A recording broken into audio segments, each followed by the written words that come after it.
ဆရာတော်ဘုရားဓမ္မအမိဒီကဏ္ဍကိုပြုလုပ်ပါဖြစ်ပါတယ်ပထမဆုံးမေးတဲ့မေကွန်ကကိုမြင့်သိန်းရဲ့မေကွန်ဖြစ်တယ်ပထမဆုံးဆိုင်ပြီးတော့ယူသေးစွာမေးလျောက်ပါသည်ဖျားယဟန်တော်များလမ်းပေါ်ထွက်၍ဆန္ဒပြခြင်းသည်မြည်သည့်သိက္ခာပုဒ်များနှင့်ညီစွန်းနေပါသတည်းဒီမိုကရေစီမေကွန်နဲ့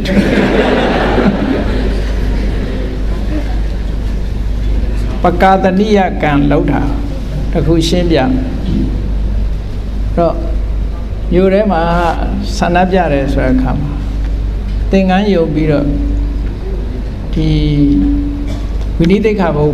မဖောက်ဖျက်ရင်တော့ဆန္ဒပြတယ်ဆိုတာနဲ့တော့သိက္ခာပုဒ်နဲ့ညီစွန်းစရာအကြောင်းမရှိဘူးပေါ့နော်ဆန္ဒကိုထုတ်ဖော်တာအများကိုသိအောင်လုပ်တယ်ဆိုတဲ့နေရာတခုတော့မှတ်ရမယ် strike နဲ့ right off ကို꿰အောင်ကြည့်ရ strike လောက်တာလား right off လား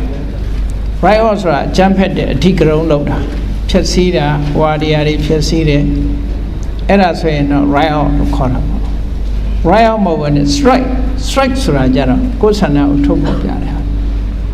အဲ့ဒါလို့ strike ကတော့ဥပမာပဲ hunger strike ဆိုသူကသူအိတ်နေတာပဲလေအဲ့တော့ strike ဆိုတာဆိုရင်ကတော့အပြစ်ရှိเสียတော့အကြောင်းမရှိဘူးဥပမာတစ်ခုပြောပြရမယ်ဆိုရင်ဆန္ဒပြတယ်လို့ခုခေတ်လို့ခေါ်ရင်ခေါ်ရမှာပေါ့ဆန္ဒထုတ်ဖော်တယ်လို့ထုတ်ဖော်တာနဲ့ပြတာဘာကွဲတယ်ထင်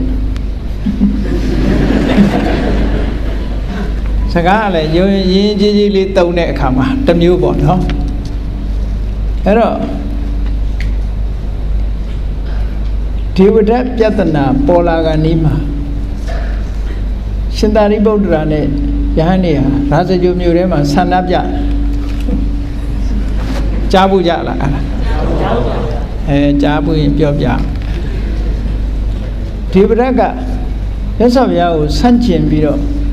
သူရာဇဝမှုမကင်းတဲ့အလုပ်တွေလုပ်တော့မှဘုရားသိတယ်သိတဲ့အခါကျတော့မြတ်စွာဘုရားရှင်သာရိပုတ္တရာကိုဥဆောင်ခိုင်းပြီးတော့ပကာသနိယကံဆိုတာပကာသနိယကံပြုခိုင်းတယ်ပကာသနိယရဲ့အဓိပ္ပာယ်ကဘာလို့ဆိုဒေဝရရဲ့သဘောထားနဲ့ဘုရားသာသနာကျမ်းတဲ့ယဟန်တွေရဲ့သဘောထားဟာမတူတာကိုထုတ်ဖော်ပြတာဒါလည်းဆန္ဒပြတာနော်ဘယ်လိုထုတ်ဖော်ပြီးရာဇဂိုမြို့ထဲမှာရှင်သာရိပုတ္တရာခေါင်းဆောင်ပြီးတော့လိုက်ပြောရတယ်ဒေဝရရဲ့သဘောထားဟာအရင်တုန်းကတစ်မျိုးအခုတစ်မျိုးဖြစ်နေပြီဒေဝရလုံးသမျှကိစ္စတွေဟာသာသနာနဲ့မဆိုင်ဘူးကျန်တဲ့ယဟန်တွေနဲ့မဆိုင်ဘူးဒေဝရနဲ့သာဆိုင်နေဆိုတာကိုထုတ်ဖော်ကြေညာပြီးတော့မြို့ထဲမှာလှည့်ပြီးပြောတာရှိတယ်အဲ့ဒါကိုတနည်းအားဖြင့်ပြောမယ်ဆိုရင်ဒါဆန္ဒပြတာပဲပေါ့အဲ့ဒီလိုပြတဲ့အချိန်မှာပြတာအကောင်းဘက်ကိုဥတည်ပြီးတော့ပြတာအပြည့်ရလို့ပြောစရာအကြောင်းမရှိဘူးပေါ့ခုနလို right out ဆိုတာမျိုးလို့မိရှုမယ်ဖြတ်စည်းမယ်ဆိုရင်တော့မိရှုတဲ့ဖြတ်စည်းတဲ့အပြစ်ကတော့ရှိတာအဲ့ဒါကြတော့ right out လို့ခေါ်တာပဲဒီ strike ဆိုတာကြတော့ကိုယ့်ရဲ့ဆန္ဒကိုထုတ်ဖော်တာများသိအောင်ခြေညာတာတော့လုပ်ရတာပဲအဲ့ဒါလို့လှုပ်ချင်းကြောင့်မြည်သည့်သိက္ခာပုဒ်ကိုမြည်သည့်သိက္ခာပုဒ်နဲ့ညီစွန်းပါတဲ့နေစေမြတ်စွာဘုရားကခြေသားရန်တို့ဆန္ဒမပြရဘူးဆန္ဒပြရင်အာဘသင့်စေလို့ပြညတ်ထားတာမရှိဘူးအဲ့တော့ဥပဒေမရှိသည့်အတွက်ကြောင့်ဘယ်သိက္ခာပုဒ်နဲ့မှညီစွန်းစရာမရှိဘူးသို့တော့ညီစွန်းနိုင်တာပါလဲဆိုရင်မြို့ရဲရွာထဲမှာဒီသင်္ကန်းယုံသွားရမယ်နော်ဒီရက်လွှာချပြီးတော့သွားရမယ်ဆိုရင်တေခိယသိက္ခာပုဒ်မှာလိုက်နိုင်ရမယ်ဟာလေးတွေရှိတယ်အဲ့ဒီအတိုင်းလိုက်နိုင်ရင်တော့ဒါဆန္ဒပြတာနဲ့မဆိုင်ဘူးသွားရလာတာနဲ့ဆိုင်နေပေါ့နော်အဲ့လိုသာရှိတယ်ဒါကြောင့်မို့ဒီမေကုန်းကအဲ့ဒါလိုပဲမှတ်ရပါပဲနော်နောက်တစ်ခုကတကားစေယနောင်ရဲ့မေကုန်းနဲ့ဆရာတော်ဘုရားအဘိဓမ္မာဘာသာယတိဘဝ၌မြည်မြအရေးပါချောင်းတပည့်တော်အားဖြေချပေးတော်မူပါထမင်းကဘလောက်အရေးပါတယ်ဆိုတာသိတယ်ပေါ့လားထမင်းမစားရရင်ဘယ်လိုနေမလဲဗိုက်ဆာမှာပေါ့အဲ့ဒါလိုပဲဘဝခရီးကိုနားလည်ဖို့ပတ်ဝန်းကျင်နားလည်ဖို့ဆိုတာကြတော့ အဘိဓမ္မာဘာသာရအမတမအရေးကြီးတယ်ဘဝခရီးကိုရှင်းရှင်းလင်းလင်းဆိုရစို့ကိုယ်စိတ်အကြောင်းကိုလေ့လာခြင်းနဲ့ဆိုလို့ရှိရင်စိတ်ကောင်းလားစိတ်မကောင်းလားကောင်းတဲ့စိတ်လားမကောင်းတဲ့စိတ်လားသိဖို့ရအဘိဓမ္မာလေ့လာမှာပို့ပြီးတော့သိတယ်အဘိဓမ္မာဟာ analyze လုပ်တဲ့ပညာရပ်တစ်ခုပဲ analyze လုပ်တတ်မှသူကခွဲခြားစိတ်ဖြာပြီးတော့သိတာ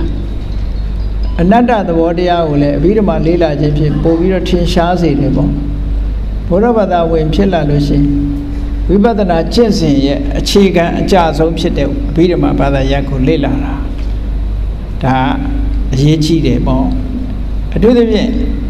ဘဝမှာအဘိဓမ္မာသင်ထားသည့်အတွက်ကြောင့်ကိုယ်ဘဝရဲ့အဓိပ္ပာယ်ကိုနားလည်လာတယ်ကိုယ်အကြောင်းကိုနားလည်လောကမှာမေးလိုက်ရင်မင်းအကြောင်းမင်းသိလားဆိုတော့သိတာပေါ့ဘယ်မျိုးမှမွေးတာအမေကဘယ်သူအဖေကဘယ်သူနော်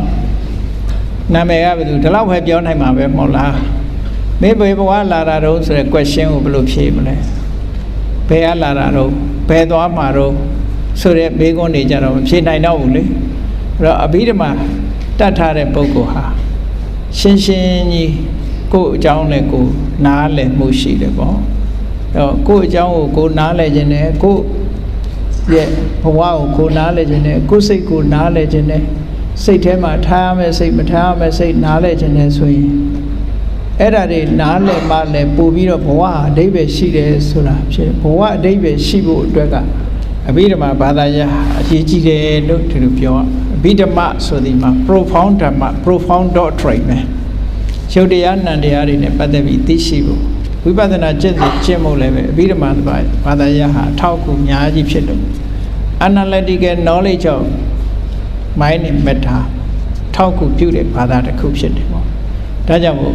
အဘိဓမ္မာကိုနားလည်ခြင်းဖြင့်ကုသိုလ်အကုသိုလ်ကိုနားလည်ပြီးဘဝမှာအမှားနည်းသွားနိုင်တယ်ပေါ့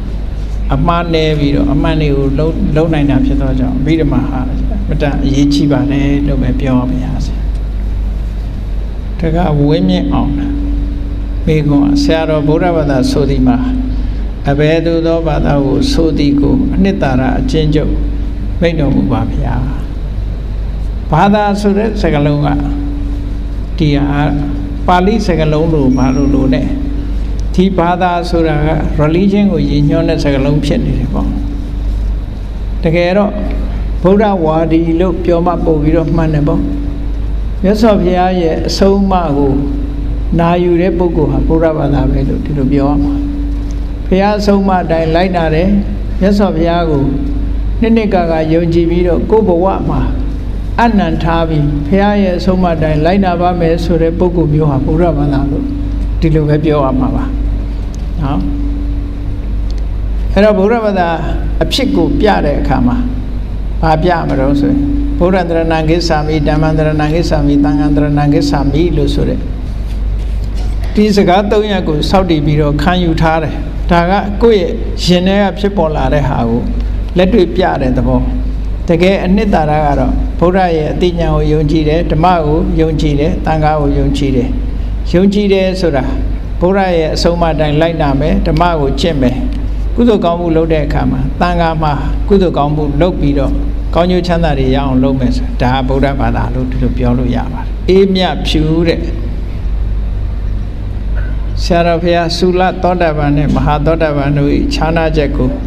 ရှင်းလင်းဖြေချပေးပါသုဒသောတာပန်သည်လိအပေတကားပိတ်ပါသလားဘုရားသုလသောတာပန်ဆိုတဲ့အခေါ်ကဝိသုဒ္ဓိမက်ကပြောလိုက်တာဆိုလိုတာကသောတာပန်အစစ်မဖြစ်သေးဘူးလို့ပြောတာသောတာပန်ဆန်းဆန်းဖြစ်သွားတယ်ဆိုတဲ့အဓိပ္ပာယ်မျိုးပဲရှိတယ်သုလဆိုတာကအငယ်မဟာဆိုတာအကြီးသောတာပန်လေးသောတာပန်ငယ်ဆိုတာဂုံကြီးတူသွားတဲ့အခါမှာလူတွေမှာဥပမာပဲဒီထင်ရှားတဲ့ပုဂ္ဂိုလ်တယောက်အကြီးချင်းမျိုးလေးစင်စင်တူတာလေးတွေ့လို့ရှိရင်အငယ်လို့တက်ခေါ်လေးရှိကြတယ်ပေါ့နော်ခေါင်းဆောင်တယောက်ရဲ့ဘသူပေါက်စားလေးနဲ့ပြောကြတာရှိတယ်လေအကြီးချင်းရှိတဲ့ပုဂ္ဂိုလ်တယောက်နဲ့တင်စားပြီးတော့ပြောတဲ့သဘောအဲ့တော့သုလသောတာပန်ဆိုတာကတော့သူကနာမရူပပရိစ္ဆေဒဉာဏ်နဲ့ပစ္စယပရိက္ခဉာဏ်ရရှိထားတဲ့ပုဂ္ဂိုလ်ကိုဆိုလိုတာ အဲ့တော့နာမရူပပရိစ္ဆေရဉာဏ်နဲ့ပစ္စယပရိက္ခဉာဏ်ဆိုတာဝိပဿနာဉာဏ်ရဲ့ foundation ပဲရှိသေးတယ်ဝိပဿနာဉာဏ်မဖြစ်သေးဘူးယုံ nant ကွဲပြီးတော့ဒီယုံ nant တွေဘာကြောင့်ဖြစ်တယ်လို့သိတဲ့အဲ့ဒီအသိလောက်ရှိတဲ့ပုဂ္ဂိုလ်မျိုးကိုသုလသောတာပန်လို့ခေါ်တယ်သုလသောတာပန်ကအပေတကားပိတ်တယ်လို့ဆိုတာတေချာပေါက်ပြောလို့မရဘူးနော်သူ့မှာအပေတကားပိတ်ပြီလို့ပြောလို့မရဘူးဘုန်းကြီးတို့ဟောထားတဲ့နိဗ္ဗာန်တကားဖွင့်နိုင်မှာအပေတကားပိတ်ပြီဆိုတဲ့တရားရှိတယ်အဲ့တော့သူ့အနေနဲ့ကဒီဉာဏ်တွေလက်လွတ်ဆုံးရှုံးသွားပြီမကောင်းတာတွေလုံးမိရင်တော့သူကအပေချနိုင်သေးတယ် guarantee မရှိဘူးလို့ပြောအောင်သုလသောတာပန်အဲ့တော့မဟာသောတာပန်ဆိုတာတော့အမြင်မှားခြင်းနဲ့တန်တရားခင်းသွားပြီသူကြတော့အမြင်မှားခြင်းနာမရူပပရိစ္ဆေရဉာဏ်နဲ့ပိစ္ဆယပရိက္ခဉာဏ်နဲ့မကဘူးဝိပဿနာဉာဏ်နဲ့အားလုံးဖြစ်ပြီးတော့သောတာပန်ထိအောင်ပေါက်သွားပြီးတော့သူကအပေတကားလို့ခေါ်ရတဲ့မိစ္ဆာဒိဋ္ဌိနဲ့ဝိသိကိစ္စဆိုဒိဋ္ဌိနဲ့ဝိသိကိစ္စနှစ်ခုပယ်ပြီးတော့လောဘဒေါသမောဟအပေကျစေနိုင်တဲ့အရာတွေကနေရှောင်ရှားပြီးသားဖြစ်သွားတယ်အဲ့ဒီပုဂ္ဂိုလ်ကမှတကယ်သောတာပန်အစစ်ဖြစ်တယ်သောတာပန်ဆိုတာသောတဆိုတာအရိယမဂ္ဂင်လမ်းကြောင်းကိုခေါ်တာမဂ္ဂင်၈ပါးကိုခေါ်တာအဲ့တော့နိဗ္ဗာန်ကိုသွားဥတည်ပြီးတော့စီးသွားနေတဲ့အဲ့ဒီလမ်းကြောင်းကြီးထဲမှာရောက်သွားပြီလို့ပြောတာသောတာပန်ရဲ့အဓိပ္ပာယ်ဒါမို့နိုင်ငံခြားဘာသာအင်္ဂလိပ်လိုပြန်တဲ့လူတွေကတော့ Sri winner လို့ပြန်လေးရှိတယ် Sri အဲ့တော့စာတိုင်းပြန်မယ်ဆိုရင်အာပန္နက winner မဟုတ်ဘူး Sri Intara လို့ပြန်လို့ရှင်ပို့ပြီးတော့စကားလုံးအတိုင်းကြိုက်တယ်ပေါ့ဆိုလိုတာနိဗ္ဗာန်သွားဖို့ရာအတွက်နောက်ကြောင်းပြန်မလှည့်တော့ဘူးအဲ့ဒီလမ်းကြောင်းကြီးတွေရောက်သွားပြီလမ်းကြောင်းပေါ်တက်သွားပြီဂျိုရူကြီးလွှတ်လိုက်တဲ့အခါကျကဘာပတ်လမ်းကြောင်းကြီးတွေရောက်သွားတယ်လို့ပဲနော်ကဘာပတ်လမ်းကြောင်းကြီးတွေရောက်သွားတယ်လို့ရောက်သွားတာကိုပြောတာဒီမိုကရေစီလမ်းကြောင်းရောက်သွားရင်နောက်ကြောင်းပြန်မလှည့်တော့ဘူးဒီဟာအဲ့ဒါသောတာပန်ပဲနော်အဲ့ဒါမှတ်မိအောင်လို့ပြောတာနောက်တစ်ခုကမထိုက်မိကောဆရာတော်ကြီးဖေဟာတပည့်တော်သည်၅ပါးသီလကိုအမြဲလုံခြုံအောင်အတတ်နိုင်ဆုံးထိမ့်သိမ့်ခဲ့ပါသည်တဲ့တခါတည်းအကြောင်းမျိုးမျိုးကြောင့်မူသားသုံးခဲ့ရပါသည်သို့ဖြစ်ပါ၍သူတစ်ပါးရဲ့အကျိုးစီးပွားထိခိုက်ပျက်စီးစေသောမူသားမဟုတ်ပါက၅ပါးသီလကိုပြက်ပြားခြင်းရှိမရှိတပည့်တော်အားရှင်းပြပေးတော်မူပါမူသားလို့ဆိုရဲမဟုတ်တာပြောရင်တော့၅ပါးသီလပြတ်တာပဲအမှန်ကိုမဟာမှန်မှုလို့လုပ်ပြောရင်ဒါမူသားခေါ်တာအရှိကိုရှိတိုင်းပြောနိုင်ရမယ်သူကဥပါယလို့ခေါ်တယ်ဥပါယနဲ့ပြောတာမျိုးကြတော့မူသားလို့မခေါ်ဘူးဥပမာပဲတခုခုရည်စူးပြီးတော့ပြောတာပင်စာဝုဒ္ဓမင်းသားလေးကလမ်းခရီးသွားတဲ့အခါကျတော့ဘလူးနဲ့တွေ့တယ်အဲ့ဒီသူ့လက်နဲ့ဘလူးကိုပြစ်တယ်ခတ်တယ်ပေါ့နောက်ဆုံးမှာသူ့လက်နဲ့တွေကုံသွားတယ်ကုံသွားတော့ဘာလုပ်တော့ဆိုလက်သီးနဲ့ဘလူးထိုးတယ်ဘိုက်အဲ့တော့ဘလူးကလည်းအမွှေးကတ်တဲ့ဂလူးတွေနဲ့တုပ်ထားတဲ့ဘလူးကြီးဖြစ်နေတော့လက်သီးကကတ်သွားတယ်သူ့အမွှေးဒါနောက်လက်သီးတစ်ချောင်းနဲ့ထိုးပြန်တယ်ကတ်သွားပြန်ရောနော်နောက်ခြေထောက်နဲ့ဒူးနဲ့ကန်တယ်ခြေထောက်နဲ့ကန်တယ်ခြေထောက်ကြီးလည်းကတ်သွားနောက်ခြေထောက်တစ်ဖက်နဲ့ကန်ပြန်တယ်ကတ်သွားပြန်ရောနောက်ဆုံးကျတော့ဘာမှမရှိတဲ့အခါကျတော့ခေါင်းနဲ့တိုက်တယ်အဲခေါင်းလည်းကတ်သွားရောအဲ့ဒါလို့ဖြစ်တော့ဘလူးကြီးက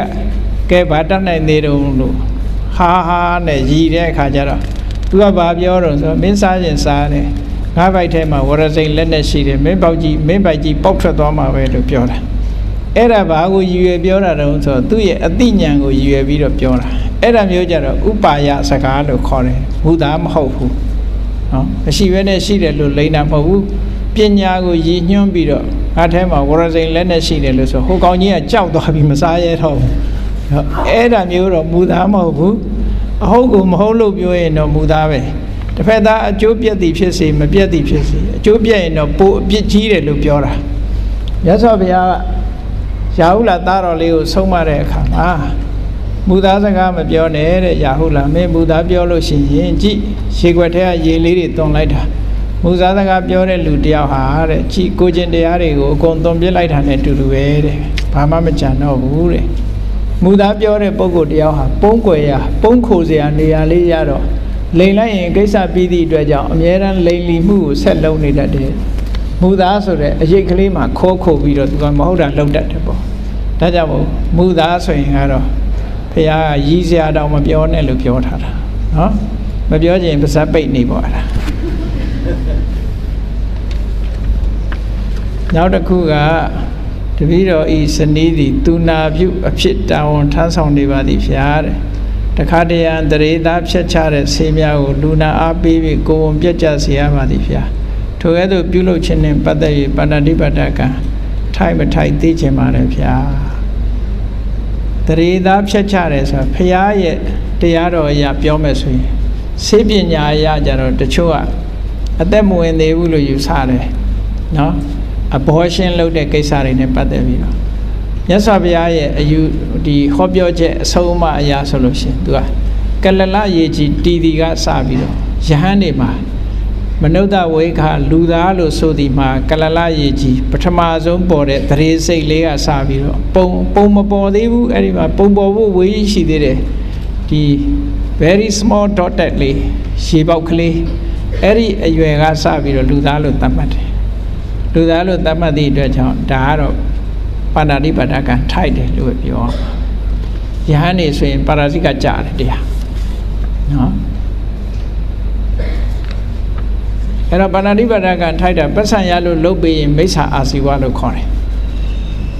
လှုပ်ချင်လို့လှုပ်လို့ရှိရင်တော့ဒုစရိုက်လို့ခေါ်တယ်ဟုတ်တယ်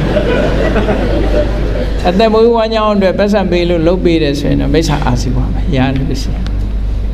ဒီလိုဆိုလို့တယ်အဲ့တော့ပါဏာတိပါဒနဲ့ပတ်သက်ပြီးတော့အချက်၅ချက်ကိုမှတ်ထားတယ်တရားဝါလည်းဖြစ်ရမယ်တရားဝါဆိုတာလည်းသိရမယ်နော်သေဖို့အောင်သေလောက်အောင်လည်းကြိုးစားတယ်ဟိုတတ်လို့တဲ့စိတ်လည်းရှိရမယ်နော်သေဖို့ရအတွက်လည်းကြိုးတတ်ဖို့လည်းကြိုးစားမယ်ကြိုးစားတဲ့အတိုင်းလည်းသေသွားတယ်ဆိုလို့ရှိရင်တော့ဒါပါဏာတိပါဒကထိုက်တယ်လို့ပြောသူများတဲ့တတ်ချင်းဆိုတဲ့ကိစ္စကြားဘူးတယ်မဟုတ်လား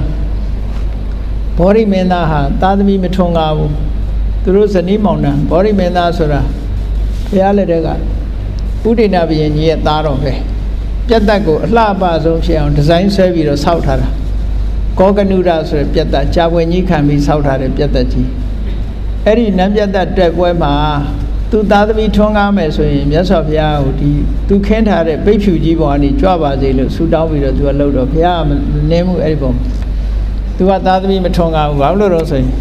ဘဝတစ်ခုမှာကျွန်းငယ်လေးတစ်ခုရောက်တော့စားစရာမရှိတော့သူတို့ဇနီးမောင်နှံနှစ်ယောက်စလုံးဟာအဲ့ဒီငှက်ဥတွေပါတွေစားလာလို့ကြက်ဥတော့တတိထားစားပေါ့အဲ့ဒါနော်ကြော်ထွန်းနဲ့နော်အဲ့ဒီကရှင်ဘုရားတဲ့ဝိပဿနာပွားများရ၌အတိတ်ပစ္စုပန်အနာဂတ်ထိုသုံးပါးလုံးကိုပွားများရှုမှတ်ရပါသလားရှင်ဘုရားဒါနှစ်ပိုင်းခွဲပြီးတော့သိရဉာဏ်အဆင့်အလိုက်ဆင့်သွားတာသမထနာဉာဏ်အဆင့်မှာဆိုရင်အတိတ်လည်းရှုရတယ်အနာဂတ်လည်းရှုရတယ်ပစ္စုပန်လည်းရှုရတယ်ဥရိယဗျာဉာဏ်အဆင့်ရောက်သွားတဲ့အခါပစ္စုပန်ပဲရှုတော့တယ်ဒီလိုမှတ်ရမယ်နော်ပစ္စုပန်တဲ့နဲ့ပြောတာဥရိယဗျာဉာဏ်ဖြစ်မှာချက်ချင်းတဲ့လို့မရသေးဘူးနော်ချက်ချင်းတဲ့လို့မရသေးဘူးစပထမကသူကသမထနာဉာဏ်ကစတာသမထနာဉာဏ်ကစသည့်အတွက်ကြောင့်အတိတ်ကိုရှုပြီးအာပြုရမယ်အနာဂတ်ကိုရှုရမယ်ပစ္စုပန်ကိုရှုရမယ်ပစ္စုပန်တဲ့လုံးလို့မရဘူးရှုရင်နဲ့တမာတိကောင်းလာတဲ့အခါဥရိယဗျာဉာဏ်ဖြစ်တာလည်းသိတယ်ပြတ်တာလည်းသိတယ်အဲ့ဒီကြမှာပစ္စုပန်တဲ့တယ်ပစ္စုပန်ဆက်ဆိုတာဥရိယဗျာဉာဏ်မရရင်ဆက်မဖြစ်ဘူးเนาะအဲ့ဒါလို့မှတ်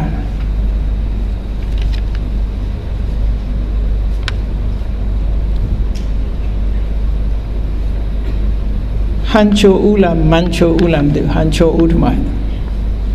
ဘုရားဖျားအမြဝေသောအခါအတန်ဆွဲ၍အမြမဝေပဲစိတ်ထဲမှအမြဝေခြင်းသည်တပါးသူမကြားနိုင်သဖြင့်သာဓုခေါ်ဆို၍မရနိုင်ပါဟုယူဆပါသည်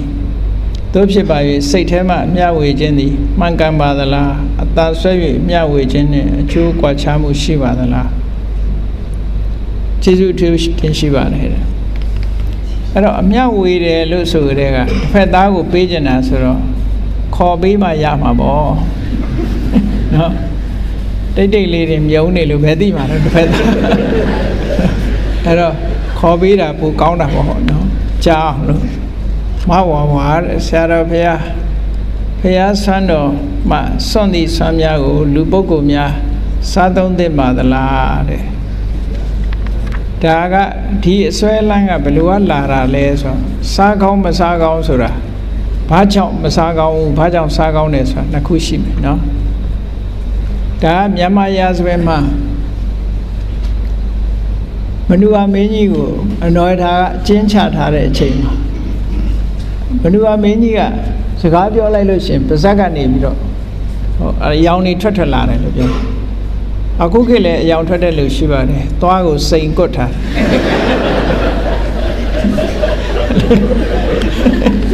ဆញ្ញဘမသွားကိုစိန်ကွတ်တဲ့လူတွေရှိတယ်ချမ်းသာတဲ့လူများအဲ့ဒီလူဆိုရင်တော့ထွက်နိုင်တယ်အဲ့ဒီမနုဝမင်းကြီးအယောင်ကထွက်လာတဲ့အခါကျတော့အဲ့ဒါမြင်လိုက်ရရင်အနောထမင်းကြီးကဒီစိတ်ထုတ်လန့်မှုတွေဖြစ်တယ်အဲ့ဒါကြောင့်မို့ဒါမဖြစ်အောင်လို့ဆိုပြီး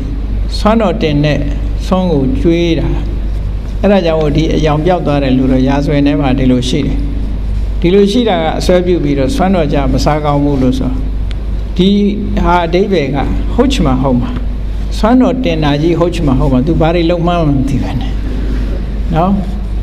အဲ့တော့ဘုရားဆွမ်းတော်ကြစားလို့ကတော့ဘာမှဖြစ်เสียအကြောင်းမရှိဘူးနော်ဘာမှဖြစ်เสียအကြောင်းမရှိပါဘူးဘာလို့လဲဆိုဘုရားမတင်ခင်ကတော့နှိုက်မစားနဲ့ပေါ့ဟိုကပ္ပိယကြီးတယောက်လို့လည်းမလုံနဲ့ကပ္ပိယကအဲ့ဒါဆွမ်းတော်တင်တာကိုသူနေတိုင်းစားရတယ်နေတိုင်းစားရတဲ့အခါကျတော့ဆွမ်းတော်တင်တဲ့လူကဒီဘုရားကိုမောမြတ်မြတ်ထဲ့တဲ့အခါမှာအဲ့ဒီကပ္ပိယကသူကဝက်သားသူနဲ့မတည့်ဘူးတရက်ကျတော့ဝက်သားတုံးထဲတာမြင်တော့အဲ့ဒါငါနဲ့မတည့်ဘူး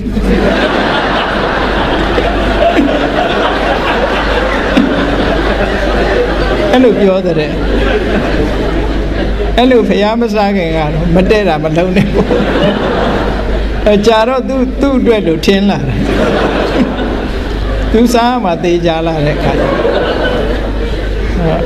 အဲ့လိုတော့မကောင်းဘူးပေါ့နော်တော့ကြတော့ဟိုဟင်းလေးထည့်လိုက်ပါအောင်ဒီဟင်းလေးထည့်ဒါငါကြိုက်တယ်လို့လုပ်ချင်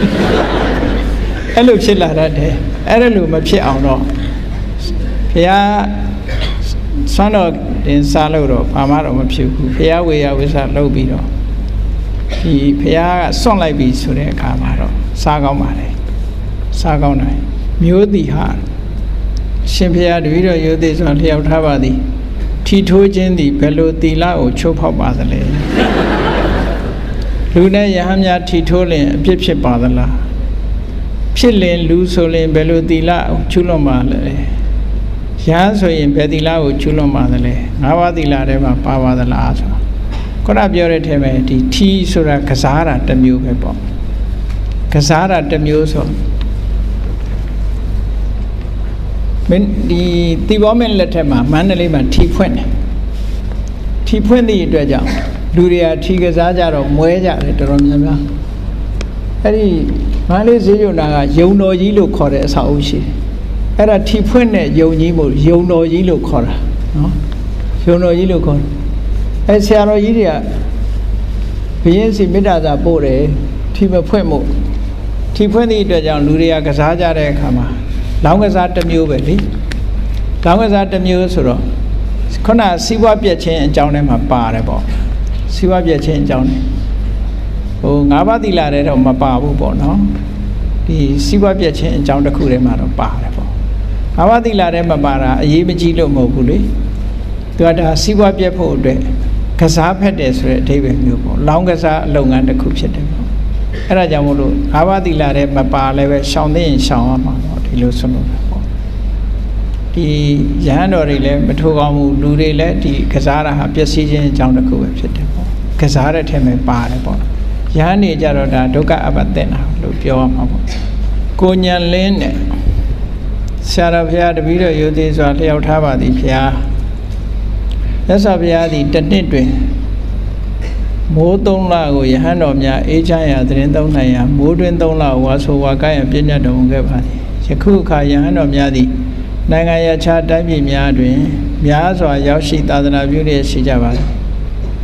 အချို့တိုင်းပြည်များတွင်မိုးရသည်မရှိကြပါတိုင်းဒေသများတွင်ယဟန်တော်များဝါဆိုဝါကိုင်းရလိုပါသလားမိုးရင်းဖြစ်လို့ဒီဝါကတ်တာကဘုရားနောက်ပိုင်းကျမှပြည့်ညတ်ထားတာ နောက်ပိုင်းတာပြညတ်ထားတာအိန္ဒိယထုံးစံအရမိုးရင်းဆိုရင်လေကင်းတွေရှိတယ်လမ်းပန်းမတာဘူးလေကင်းတွေကဖြတ်သွားတဲ့အခါမှာလေရှင်တွေကလည်းမကြိုက်ဘူးပေါ့သူတို့လေကင်းတွေကနေဖြတ်သွားတာတွေမကြိုက်တာရှိတယ်နောက်ပြီးတော့မိုးရတော့ရေတွေဘွက်တွေလည်းရှိတယ်ပေါ့အဲ့ဒီဒေတာအလိုက်မြတ်စွာဘုရားကငှက်တွေတောင်မှမိုးရင်းဆိုလို့ရှိရင်နားခုတ်လေးရှိတယ်ပေါ့ယဟန်နေလည်းပဲမိုးရင်းမှာတရားအထုတ်ခွင့်တနေရာထဲမှာတရားအထုတ်ခွင့်ရအောင်ဆိုတဲ့အကျိုးညှော်ကိုးပြီးတော့ဝါရင်းမှာခရီးမသွားဖို့ဆိုပြီးတော့မြတ်စွာဘုရားသိက္ခာပုဒ်ပြညတ်ထားတာဝါဆိုသို့တော်လည်းမသွားနဲ့လို့လုံးဝပြောတာမဟုတ်ဘူးသွားလို့ရတဲ့အကြောင်းတွေရှိတယ်နော်ဘိက္ခုနီသိက္ခမံတာမဏေရတာမဏေရီဆိုတဲ့သတင်းသုံးပေါ်၅ဦးရဲ့ကိစ္စနဲ့ဆိုသွားလို့ရတယ်အမေအဖေကိစ္စနဲ့ဆိုလည်းသွားလို့ရတယ်တရားဓမ္မတွေကအရှင်ဘုရားကိုလှူခြင်းလို့ပါကြွခဲ့ပါဆိုရင်ကြွလို့ရတယ်တရားနာခြင်းလို့တရားဟောပင့်လို့ရှင်လည်းကြွလို့ရတယ်ဒါနိသဓာတုံဓမ္မေသသောတုံဘိက္ခုသပတ္တိတုံအရှင်ဘုရားကိုဖူးခြင်းလို့ပါဆိုရင်လည်းကြွလို့ရတယ်အဲ့တော့ဒီဝါကတ်တယ်ဆိုတဲ့အဓိပ္ပာယ်ကပို့ပြီးတော့အလုတ်ဖြစ်အောင်လို့ပြညတ်ပေးတဲ့ဟာမျိုးပေါ့နော်ပြညတ်ပေးတဲ့ဟာမျိုးတစ်ဖက်ကလည်းခုနတုန်းကလမ်းပန်းဒီမိုးရေတွေလေတွေများတဲ့အရက်တွေမှာဆိုလမ်းပန်းမတာသည့်အတွက်ကြောင့်မြတ်စွာဘုရားမသွားပဲနေကောင်းတယ်လို့ဒါကမူလပြညတ်တဲ့ရည်ရွယ်ချက်ပေါ့မိုးမရှိတဲ့နိုင်ငံမှာလည်းပဲဘုရားကိုလေးစားသောအဖြစ်မသွားပဲနေတာမှန်ကန်တာပေါ့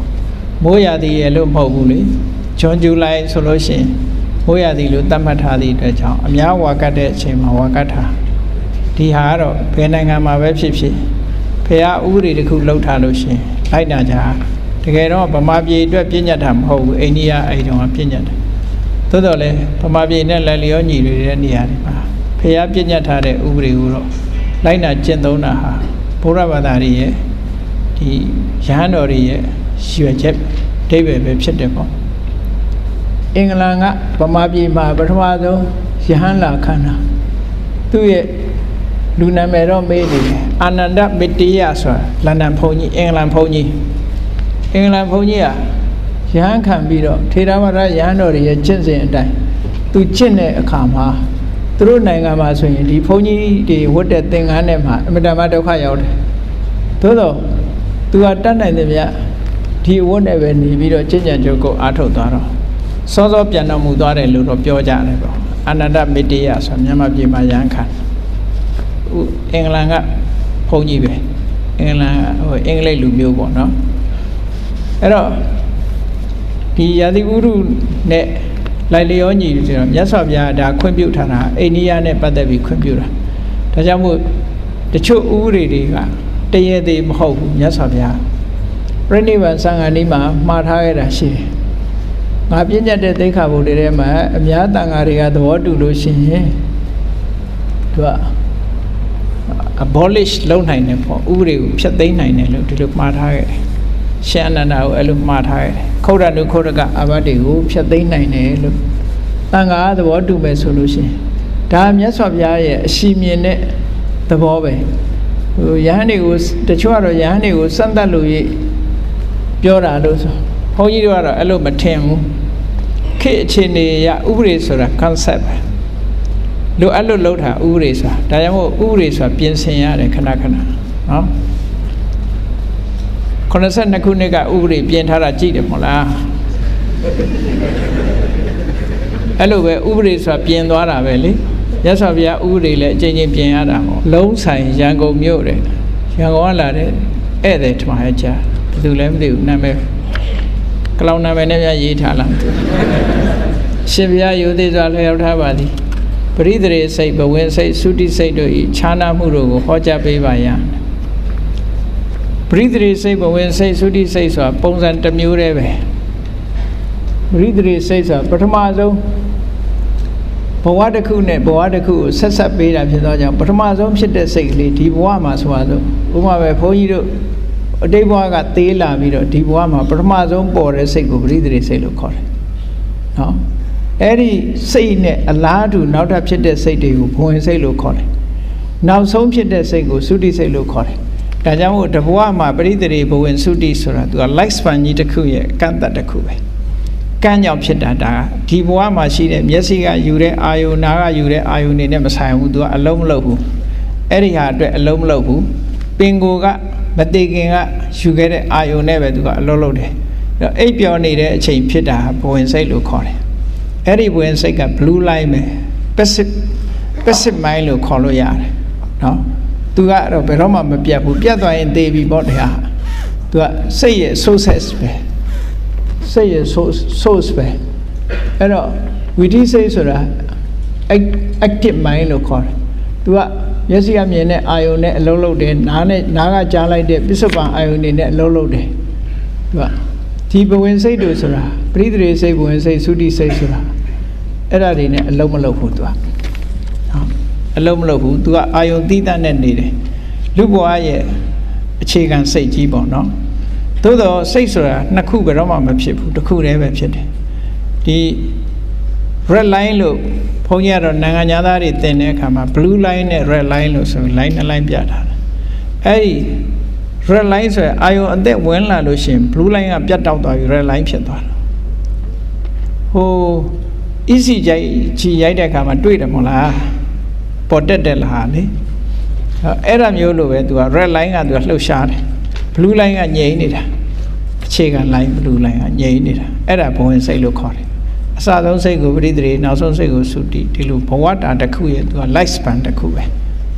အဲ့လိုဆိုလို့တယ်နောက်တစ်ခုကပါတယ်ခြားနာမှုမရှိပါကသုတိစိတ်ဒီတန်တရားတစ်ယောက်လုံးအစဉ်ဖြစ်ပေါ်နေပါသလားမဟုတ်ဘူးသူကဒီပရိသေရေစိတ်ဘဝင်စိတ်သုတိစိတ်ဆိုတာဒီတစ်မျိုးတည်းပဲခြားနာတာမဟုတ်ဘူးသို့တော့ဖြစ်တဲ့အချိန်ကာလချင်းမတူဘူးဘဝတစ်ခုမှာအစဆုံးဖြစ်လို့သူ့ကိုပရိသေရေလို့ခေါ်တာနာမည်ကပရိသေရေဆိုတာ relinking consciousness လို့ခေါ်တယ် relink လောက်လိုက်တဲ့အချိန်နောက်ဟာကျတော့သူကဘဝရဲ့စင်စစ်မပြတ်ဖြစ်ဖို့ရာအတွက်ဖြစ်လို့ဘဝင်စိတ်လို့ခေါ်တာသုတိဆိုတာနောက်ဆုံးရွေလျောသွားတဲ့စိတ်ကိုသုတိလို့ခေါ်တာနော် activity ကြည့်ပြီးတော့လူတွေလည်းလို့ခေါ်တာမဟုတ်လားရုံးမှာကြတော့ manager အိမ်ကြတော့ထမင်းချက်ပဲလေအဲ့ဒီသဘောမျိုးပေါ့တယောက်တည်းပြီမဲ့လို့အဲ့လိုခေါ်လိုက်တာနော်ဟိုကြတော့ဝန်ကြီး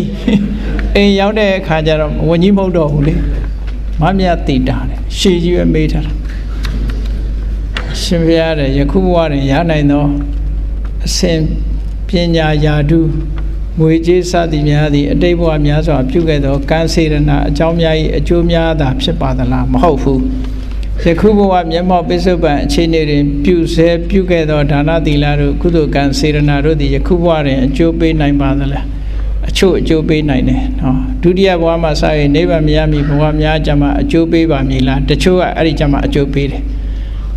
ပထမဇောစိတ်အကျိုးပေးမှုအချိန်ဒီ9ရက်သို့မဟုတ်9လ9နှစ်ဆိုသည်မှာ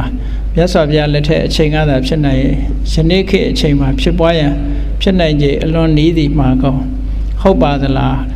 ဖြစ်နိုင်ပါတယ်ဒီဟာတော့เนาะသိလို့ပါရဲ့ရှိရှိကဲဖတ်ရင်ဘုံဘုံဖြေသွားပြီเนาะဒါ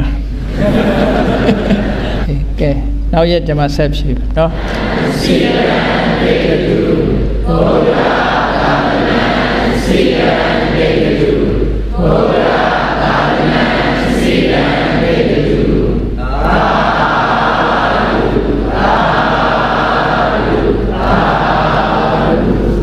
နံပါတ်1မိဂုံအဓိပ္ပာယ်ကဇံရပြီးမှဝိပဿနာအားထုတ်ရမှာလားဇံမရဘဲနဲ့အားထုတ်ရင်ရောရသလားဆိုမိဂုံရတယ်နှစ်နည်းရှိတယ်သမထယာနိကဝိပဿနာယာနိကဆိုတာနှစ်ခုရှိတယ်သမထကျင့်စဉ်ကျင့်ပြီးမှဝိပဿနာသွားတဲ့နည်းကတစ်နည်းဝိပဿနာကိုတိုက်ရိုက်သွားတဲ့နည်းကတစ်နည်းကျမ်းစာထဲမှာလည်းအတိအကျရှိတယ်ဟောတချို့ကတော့ဇံတရားအားထုတ်ပြီးမှသာဝိပဿနာကျင့်စဉ်ကျင့်ရမယ်ဆိုတာဒါအမြင့်ဆုံးဘုရားလက်ထက်တုန်းကရှေ့ပိုင်းမှာဆိုရင်ဇံရပြီးမှတရားထုတ်တာတွေများတယ်ပေါ့နောက်ပိုင်းရောက်တဲ့အခါကျတော့ဇံကိုအာမထုတ်တော့ဘဲနဲ့ဝိပဿနာတိုက်ရိုက်သွားတဲ့နည်းတွေပေါ်လာတယ်မြတ်စွာဘုရားကိုယ်တိုင်ကလည်းဟောထားတယ်သူတိမတုတ်ကိုဖတ်ကြည့်ပညာဝိမု ക്ത ယဟန္တာဆိုတာဇံအခြေမခံဘဲနဲ့ဝိပဿနာကျင့်စဉ်ကိုကျင့်သွားတယ်ယုကနတ္တတုတ်ဆိုတာရှိတယ်သမထပုပ္ပင်္ဂမံဝိပဿနာဘာဝေတိသမထကရှေ့ဝိပဿနာကနောက်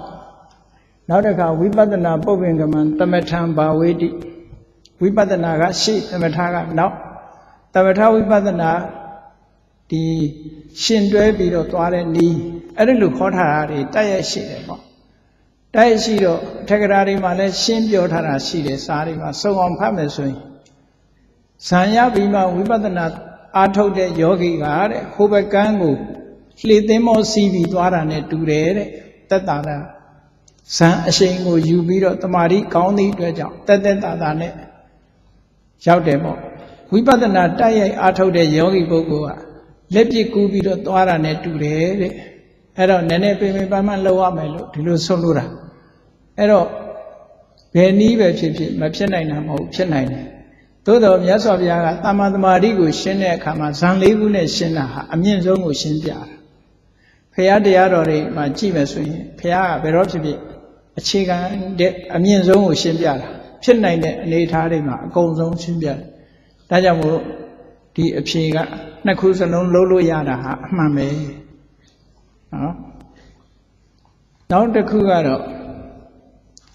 ဒီဘုန်းကြီးတွေနဲ့ပတ်သက်တယ်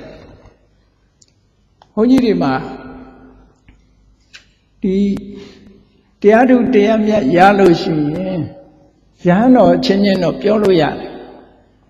လူတာမဏေလို့ဆိုတဲ့အနုပတံပဏပေါ့ကိုရင်အပါဝင်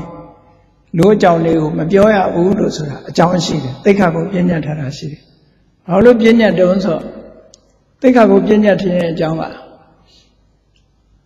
ဟန်တစ်ပါးရဲ့ဂုဏ်ကြီးကိုထုတ်ဖော်လိုက်တဲ့အခါမှာထုတ်ဖော်ပြောဆိုခြင်းကြောင့်နတ္တပကာတွေလူတွေကပို့ပြီးတော့လှူဒန်းလာကြတယ်လှူဒန်းလာတဲ့အခါမှာဂုဏ်ကြီးကိုမထုတ်ဖော်နိုင်တဲ့ပုဂ္ဂိုလ်အတွက်ဟာငဲ့ညာစရာတစ်ခုဖြစ်လာတယ်ပေါ့အဲ့ဒါကြောင့်မလို့မြတ်စွာဘုရားကအမှန်မှန်ဖြစ်စေအပိစ္ဆဂုဏ်ကိုလိုက်ပြီးတော့ထုတ်ပြီးမပြောသင့်ဘူးတဲ့သောတာပန်ပုဂ္ဂိုလ်ဟာသောတာပန်ဖြစ်သွားရင်သူသောတာပန်ဖြစ်မှန်သူသိတယ်သို့တော့သူစိတ်ထဲမှာရွှေအိုးရထားတဲ့အခါအဲ့ဒီရွှေအိုးကိုလူမသိစေခြင်းတလို့သူရတဲ့တရားကိုလူမသိစေခြင်းမူတဲ့သောတာပန်ရဲ့စိတ်ဓာတ်ကသို့တော့သူရတဲ့တရားမျိုးကိုလူတိုင်းရစေခြင်းနဲ့စိတ်ရှိတယ်သို့တော့ကြွားဖို့တော့သူစိတ်မရှိဘူးတဲ့ဟုတ်တာပေါ့နော်ကိုရထားတဲ့ပစ္စည်းကိုလူလေကောင်လိုက်ပြီးတော့ကြင်ညာနေမှလိုမှမလိုတာအဲ့ဒီလိုသောတာပန်ရဲ့စိတ်တောင်မှပဲကိုရထားတဲ့တရားဓုတရားမြတ်ကိုထုတ်ဖော်ပြောဖို့အမတန်မှဝန်လေးကြတယ်ပေါ့ထုတ်ဖော်ပြောတယ်ဆိုတဲ့ကမရှိလို့ကြွားတာဖြစ်မှာပေါ့နော်မရှိတာကြလူကပို့ပြီးကြွားကျင်တယ်လေရှိတဲ့လူကဒီလောက်မကြွားတော့ဘူးကိုရှိပြီးသားဆို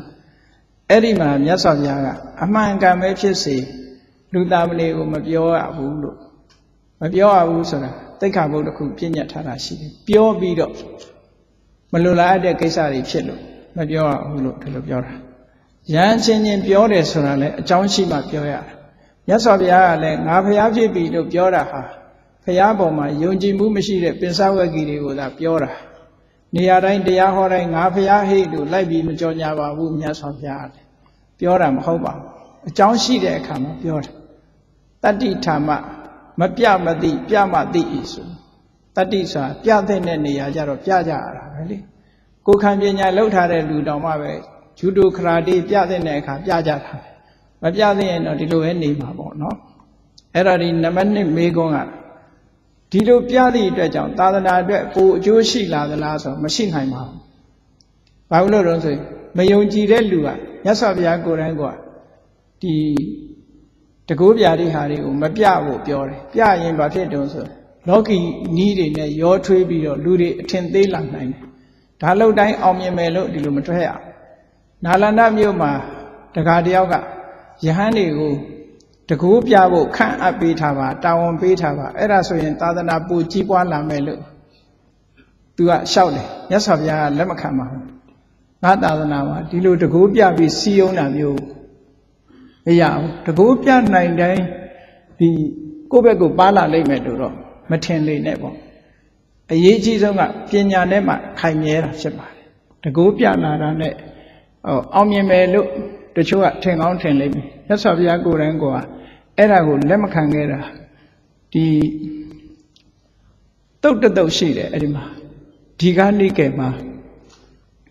ကေဝတ္တတုတ်ဆိုတာရှိတယ် သိချင်ရင်အဲ့ဒီတုတ်ကိုဖတ်ကြည့်မြတ်စွာဘုရားကဘာလို့တကူမပြခိုင်းတာတုံးလို့ဖော်ထုတ်ခိုင်းတာတုံးလို့ဆိုတာအဲ့ဒီတုတ်အရာမြတ်စွာဘုရားကဒီလို popular ဖြစ်အောင်လုပ်ပြတာဟာကောင်းတယ်လို့မြတ်စွာဘုရားကမဆိုဆိုးကျိုးတွေအများကြီးတက်လာနိုင်တယ်ဘလောက်တကူပြဘုရားမယုံကြည်တဲ့လူကမယုံကြည်ဘူးပဲနော်ပြနိုင်တိုင်းကောင်းကျိုးရမယ်လို့ဒါလိုဆိုလိုတာမဟုတ်ဘူး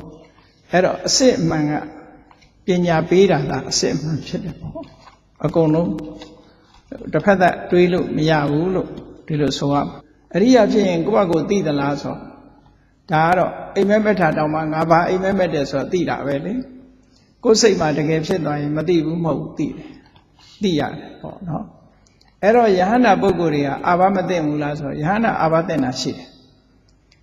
ယဟန္တာအာဘသိတာတွေရှိတယ်အာဘသိရင်ထုံးစံအတိုင်းပဲဒေသနာကြားတာအာဘဆိုတာအပြစ်တစ်ခုကိုကျွလွန်မိတာအကုသိုလ်ဖြစ်တဲ့အာဘမျိုးတော့မဟုတ်ဘူးယဟန္တာသိတဲ့အာဘကဆိုပါစို့အမေနဲ့အဖေကွဲနေတယ်အမေနဲ့အဖေကွဲနေတာကိုယဟန္တာပုဂ္ဂိုလ်ကသွားပြီးတော့ဒီလုံးဝပြတ်ဆဲနေတာကိုဒကမာကြီးဒကာကြီးအိမ်သွားနေလိုက်ပါလို့သွားပြောလို့မရဘူးဒကာကြီးကလည်းစိတ်မတူနဲ့ဒကမာကြီးနဲ့ပြန်ပြီးတော့ဒကမာကြီးအိမ်နေပါလို့ပြောလို့မရဘူးအဲ့ဒါလို့ပြောရင်အောင်သွယ်လုပ်ငန်းလုပ်တယ်လို့ခေါ်တယ်အဲ့ဒီအောင်သွယ်လုပ်ငန်းလုပ်လို့ရှိရင်တန်ခါဒိဋ္ဌိအာဘတင်တယ်ယဟန္တာပုဂ္ဂိုလ်တောင်တင့်နိုင်တယ်အဲ့ဒီအာဘကနော်အဲ့ဒီမှာလည်းရှိတယ်စိတ်ဆက်ပေးရလောက်အောင်ကွဲသွားပြီဆိုရင်မစိတ်ဆက်ရဘူးစိတ်ဆက်ပေးရလောက်အောင်ကွဲတာမဟုတ်ဘူးခဏလေးတင်စိတ်ထဲကတော့တူတူနေခြင်းနဲ့ဒါပေမဲ့လို့အပြင်ပန်းလူကြည့်ကောင်းအောင်လို့ရံဖြစ်ထားတာလည်းဖြစ်ကောင်းဖြစ်မယ်အဲ့ဒါမျိုးဆိုရင်တော့ကိစ္စမရှိဘူးတဲ့နော်နောက်တစ်ခုကတော့အဘိဓမ္မာဘုံနေနဲ့ပတ်သက်တာကတော့ဒါကတော့ဗြဟ္မာတွေတောင်မှပဲဗြဟ္မာအချင်းချင်းမဟာဗြဟ္မာကိုမမြင်ရဘူးနေမင်းမင်းလက်ထက်ကငရဲသားတွေမြင်နေဆိုတာတမင်းမြင်အောင်ပြလို့မြင်ရတာဟောသူ့ရဲ့ပဂရိမျက်စိကမြင်နိုင်စွာမရှိပါဘူးဒါတွေအဲ့တော့နတ်တွေအနေနဲ့လည်းပဲသူတို့ဘယ်ကုသိုလ်လုပ်လို့နတ်ပြည်ရောက်တယ်ဆိုတာသိပါတယ်ပြန်စဉ်းစားကြည့်လိုက်လို့ရှင်ဘာဖြစ်လို့သိတုံးဆိုတော့လူလိုမွေးနေရတာမဟုတ်ဘူးခုကသေနောက်ထပ်တောက်လျှောက်ဘွားကနေဖြစ်တာဆိုတော့သူတို့မှာမျက်စိလေးမှိတ်လိုက်တာနဲ့နေပဲဘဝကူးသွားတာဆိုတော့အမတမသင်ညာတော့ဒုက္ခတွေမရှိဘူးလူတွေကြတော့မမှတ်မိတာဘာကြောင့်မမှတ်မိတုံးဆိုလို့ရှင်မိခင်ဝမ်းထဲမှာအောင်းနေရတာ50 လကြီးဆိုတော့မေ့ကုန်တာပေါ့ဒုက္ခတွေအများကြီးခံရတာဟုတ်လူကြတော့ဒါတောင်မှမှတ်မိတဲ့လူရှိတယ်လေနတ်တွေကြတော့အဲ့လိုမဟုတ်ငရဲကြတဲ့လူကလည်း तू ဘာလို့လို့ငရဲရောက်တယ်ဆိုတာသိတယ်ဘာလို့သိတုံးဆိုဘွားကနေသွားဖြစ်တာဘွားကနေသွားဖြစ်တာဆိုတော့သူတို့လှုပ်တာတွေအကုန်လုံးသိချတာတွေညားတယ်ပေါ့နော်အဲ့ဒါသိနိုင်တယ်အဲ့တော့ဘုရားအလောင်းနဲ့ပတ်သက်ပြီးတော့ဘုရားအလောင်းကဒီရှင်သေးဖြစ်လဲရှင်သေးမင်းဘာဖြစ်ရင်လဲမင်းဆိုတာလေးပါတယ်ဆိုတာဘုရားလောင်းဆိုတာပညာထက်တယ်သူများတယ်ပညာထက်သည့်အတွက်ကြောင့်ဥဆောင်ဥရပြုတ်တဲ့သဘောကိုပြောတာပါငရဲရောက်တာနဲ့ငရဲမင်းလို့တော့မဖြစ်ပါဘူးငရဲကတော့အတူတကွဒုက္ခခံနေရတာဆိုပင်မဆင်းရဲတယ်လေအဲ့ဒီမှာတော့မင်းသွားလို့မရဘူးနော်ရှမမင်းဆိုတာငရဲသားမဟုတ်ဘူးသူကတရားတွေကိုတနာလို့ယုံသွားထိုင်နေတာသူကရှမမင်းကဝေမာနိကပြိတ္တာတစ်မျိုးပဲသူကယုံထိုင်ပြီးတော့ကုသိုလ်ကောင်းမှုတွေကိုအမှတ်ရအောင်ဖော်ထုတ်ပေးတာသူကဲတင်နိုင်တာမဟုတ်ဘူးအမှတ်ရတဲ့အခါကုသိုလ်ကပဲဒီတရားကိုကဲထုတ်သွားတာနော်ကဲထုတ်သွားတဲ့သဘောအဲ့ဒါကိုဆိုလိုတာနောက်ဖရာအလောင်းပါရမီဖြည့်တော့သူမိတ္တာတထေသမီးလေးဟာပါရမီဖြည့်ဘက်မှာ၄သိန်းချိန်နဲ့ကဘာတသိန်းဖရာအလောင်းရဲ့ကျင်ရတော်ကြီးပဲဖြစ်နေမှာမဖြစ်ပါဘူးတွေ့တဲ့အခါတွေ့ကြတယ်မတွေ့တဲ့အခါမတွေ့ဘူးဒီဘဝမှာတောင်မှပဲအမြဲတမ်းကိုဇနီးမောင်နှံတွေ့တာမှမဟုတ်တာနော်အဲ့တော့ဘဝလည်းမတွေ့တာတွေရှိပါတယ်အဲ့လိုအဲ့တော့ယဟန်ဒီပိုက်ဆံမကန်ရဘူးလို့ဆိုတာမှန်တယ်ဒီတတိယသံဃာနာတင်တာကတော့ဒုတိယသံဃာနာတင်တာကတော့ဝေဗလာနဲ့ပတ်ဆံအလှခံတာကြောင့်တင်တာပတ်ဆံကင်လို့တင်တာကြီးမဟုတ်ဝေဗလာနဲ့ဥပုပ်လေးတွေပါဒီမှာပတ်ဆံအလှခံအဲ့ဒီအလှခံတာဟာပတ်ဆံနဲ့ပတ်သက်လို့မြတ်စွာဘုရားကစီကံလုပ်ထားတာရှိတယ်ကပ္ပိယကာရကနဲ့ ဒီကြိုက်မဲ့လက်ခံမဲ့ဆိုရင်လက်ခံခွင့်ရှိတယ်ပေါ့ဒါကဝီနည်းစကားကနည်းနည်းကျဲပါတယ်အဲ့တော့ချင်းချင်းပြောချင်တာကတော့ဘုန်းကြီးတွေဒီဘဝမှာပတ်စံကြိုက်တဲ့ဘုန်းကြီးတွေများလာတာဘာလို့လဲဆိုတော့ကပ္ပိယခေါင်းရှားလို့ပါလို့ပြောကပ္ပိယကစိတ်မချရဘူးလေကပ္ပိယစိတ်မချရတာတော့ဘုရားရဲ့ဒီအလှကံဘုံနဲ့တောင်ပါသွားလို့အဲ့ဒါကြောင့်မို့လို့ကပ္ပိယစိတ်မချလို့ဘုန်းကြီးတွေပတ်စံကြိုက်တာတကယ်ကတော့ပတ်စံကြိုက်တာတော့အပြစ်ရှိတာပဲဘာဖြစ်လို့ပတ်စံကြိုက်တာအပြစ်ရှိတယ်လဲလို့ဆိုရင်မြတ်စွာဘုရားကိုယ်တိုင်ဟောထားတာရှိတယ်မြတ်စွာဘုရားကငွေအပ်တယ်ဆိုရင်အားလုံးဟာခွင့်ပြုပြီးသားဖြစ်သွားလိမ့်မယ်တဲ့ဒါကြောင့်မို့လို့ကာမဂုဏ်၅ပါးလုံးအပ်တယ်ဆိုတဲ့အဓိပ္ပာယ်ရတယ်ဆိုလိုတာကဘုရားကပစ္စည်းသာအလူခံခွင့်ပေးတယ်ပတ်စံမလူခံခွင့်မပေးဘူးဘုရားလက်ထက်ကတော့မှပဲသင်္ကန်းဝဲလှူလိုက်ပါဆိုပြီးတော့ကပ္ပိယထံအပ်ထားတာမပေးလို့ဒုက္ခရောက်တာတွေရှိတယ်အဲ့ဒါကြောင့်မို့လို့ကပ္ပိယခေါင်းနေရှိရင်တော့ပတ်စံမကင်ပဲနေလို့ရပါတယ်လို့စိတ်ချရတဲ့ကပ္ပိယတွေရှိဖို့လိုပါတယ်ကပ္ပိယခေါင်းရှားသွားလို့ပတ်စံကင်တဲ့ဘုန်းကြီးများသွားတာပါလို့ဒါလိုပဲပြောရမှာနော်နောက်တစ်ခါနောက်ဆုံးနံပါတ်9မေးခွန်းကတော့ဆုံးမခံရဘူးဆိုတာအပြိုကြီးအိမ်နဲ့မုတ်ဆုံးမအိမ်တစ်ခုလက်ပြည့်စုံမအိမ်လို့ဒါကတော့အမှတ်မှားနေတာပါအမှတ်မှားနေတာအဂောစရ6ပါးဆိုတာအမြဲတမ်းဝင်ထွက်သွားလာမလုပ်တဲ့နေရာ6ခုလို့ဒီလိုပြောတာဆုံးမခံရဘူးပြောတာမဟုတ်ဘူးအမြဲတမ်းဝင်ထွက်သွားလာလို့ရှိရင် suspect ဖြစ်ခံရလိမ့်မယ်ဒါပြောတာဒီဘုန်းကြီးဒီအပြိုကြီးအိမ်ခဏခဏဝင်နေတယ်ဆိုအထင်မြင်လွဲမှာစိုးလို့အထင်မြင်လွဲမှာဆိုလို့ဆုံးခံသွားတာမပါဘူးနော်ဆုံးခံသွားတာကိုပြောတာမဟုတ်ဘူးဒီဟာကိုဥနေဝင်းကြီးလည်းမှားပြီးပြောဘူးတယ်ဗမာပြည်မှာဥနေဝင်းကြီးမှားပြောလို့ညောင်ကန်အေးဆရာတော်ကလှုပ်သားသတင်းစာထဲမှာရေးဘူးတယ်ကြာဥနေဝင်းလက်ထက်တုန်းကမဆလာလက်ထက်တုန်းကလှုပ်သားပြည်သူလေးစဉ်သတင်းစာမှာအာဂောစရ6ပါးကိုသူကဆုံးမခံရဘူးလို့တွားပြီးအဓိပ္ပာယ်ယူတာအဓိပ္ပာယ်မဟုတ်ဘူးအာဂောစရဆိုတာအမြဲတမ်းတရင်တနည်းလုပ်ပြီးဝင်ထွက်သွားလာမလုပ်ရဘူးလို့ဆိုလိုတာဟုတ်တယ်လေအရက်ဆိုင်ကိုဘုန်းကြီးကခဏခဏဝင်ထွက်နေဘလို့ထင်လဲဆုံးခံသွားတာမထင်ဘူးလေဆုံးခံသွားတာဆိုတာခဏလေးအမြဲတမ်းဝင်ထွက်သွားလာတာမရတာကပန်းတုပ်အိမ်နဲ့ခေရဲ့အိမ်လည်းမသွားရဘူးနောက်တစ်ခုကအရက်ဆိုင်နော်အခုဒီအပြိုကြီးအိမ်မို့ဆုံးမအိမ်တခုလက်အိမ်ပြည့်စုံမအိမ်အရက်ဆိုင်နော်ဂေးအိမ်အဲ့ဒါကိုအမြဲတမ်းဝင်ထွက်သွားလာရင်ဘေးကလူတွေကအမြင်ဆောင်နိုင်တယ်တဲ့ဒါကြောင့်မို့ရှောင်မာလို့ပြောတာဒီလိုဆိုလိုတာနော်မြတ်စွာဘုရားတောင်မှတိရိမာအိမ်ဆုံးခံကြွတာရှိတာပဲလေဆုံးခံဆုံးစားသွားတာသွားလို့ရပါတယ်အမြဲတမ်းဝင်ထွက်သွားလာတဲ့အခါမှာ suspect ဖြစ်မှာဆိုလို့ပြောတဲ့အဓိပ္ပာယ်ကနေပြီးတော့အမှတ်မှားသွားကြတာအဲ့ဒါနော်မေးခွန်းကလည်းအရှိကြီးပဲဒါကြီးကပရိတ်ရွတ်ပါတယ်ဆိုမှအတန်မထွက်ဘဲနဲ့စိတ်ထဲကနေရွတ်လို့ရပါသလားတဲ့မရဘူးတော့မဟုတ်ဘူးဘယ်သူမှကြားမှာမဟုတ်ဘူးအဲ့ဒါရွတ်တယ်ဆိုတဲ့စကားလုံးကအတန်ထွက်ပြီးတော့ရွတ်တာပေါ့နော်အဲ့တော့အဲ့ဒါကြတော့အာယုံပြုတာလို့ပဲဖြစ်မယ်ပရိတ်ကိုပရိတ်ရွတ်တယ်လို့ခေါ်လို့မရဘူးအဲ့တော့ပရိတ်ရွတ်ရင်တော့နည်းနည်းအတန်လေးတော့ထုတ်ရွတ်ပါဒါမှဘေးလူကြားလို့ရမှာပေါ့နော်ရွတ်တယ်ဆိုတဲ့စကားလုံးကတော့နှလုံးသွင်းတာကြတော့သူကစိတ်ကနေပြီးတော့နှလုံးသွင်းတာပြိတ္တာဘဝရောက်ရှိသွားရင်အမျှဝေသူမရှိ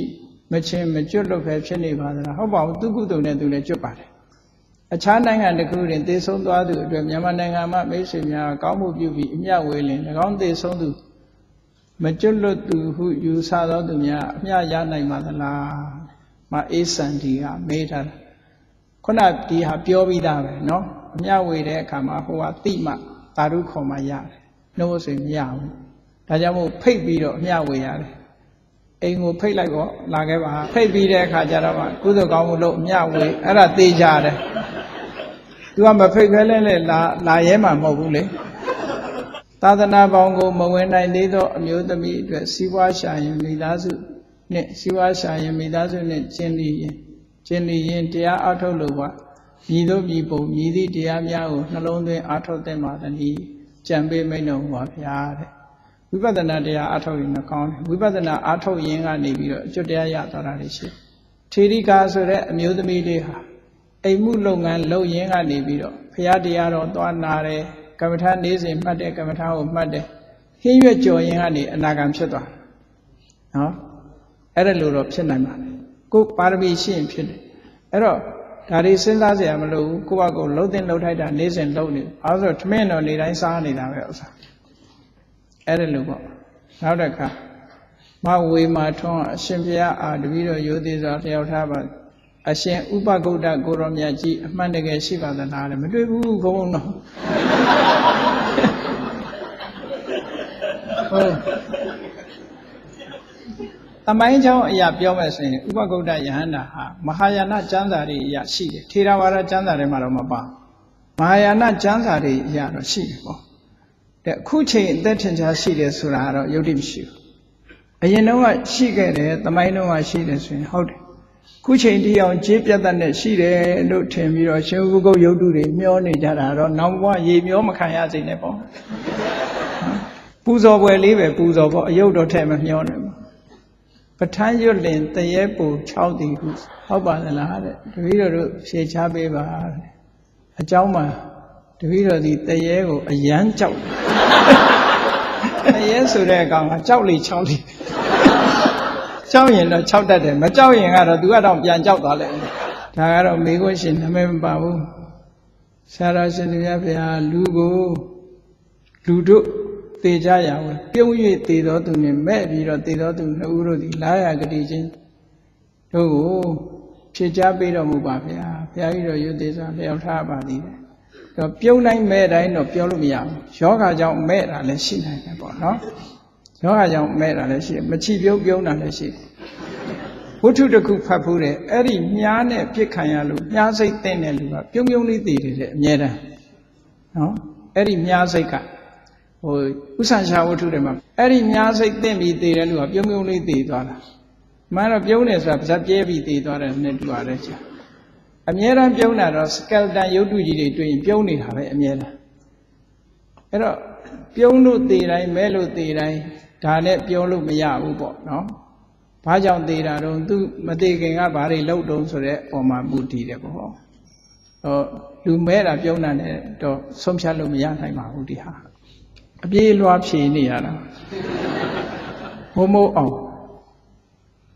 အဘိဓမ္မာအခြေခံနားလည်ပြီးဝိပဿနာအားထုတ်ခြင်းနဲ့အဘိဓမ္မာအခြေခံနားမလည်ပဲဝိပဿနာအားထုတ်ခြင်းနဲ့ညီသည့်နည်းကပို၍ခရီးရောက်နိုင်ပါသနည်းအရှင်ဘုရားတဲ့အဘိဓမ္မာနားလည်တယ်ဆိုတာယုတ်တရားနံတရားကွဲပြီးတော့ပြီးတော့အားထုတ်လို့ရှိရင်တော့ပိုကောင်းတာပေါ့ဟောတယ်ပေါ့ကားမောင်းတဲ့အခါမှာ how to drive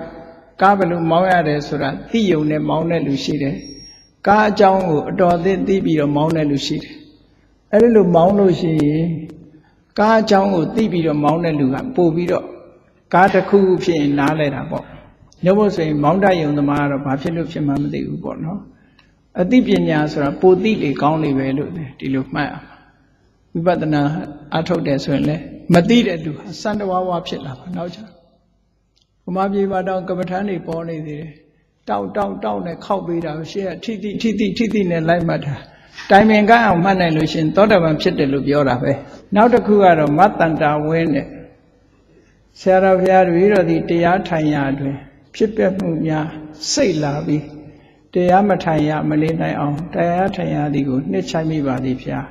ဒီတိုင်းဆက်၍လောက်ကင်သွားပါကဒီဘဝတွင်မကျွတ်သည့်တိုင်အောင်နောက်ဘဝအတွက်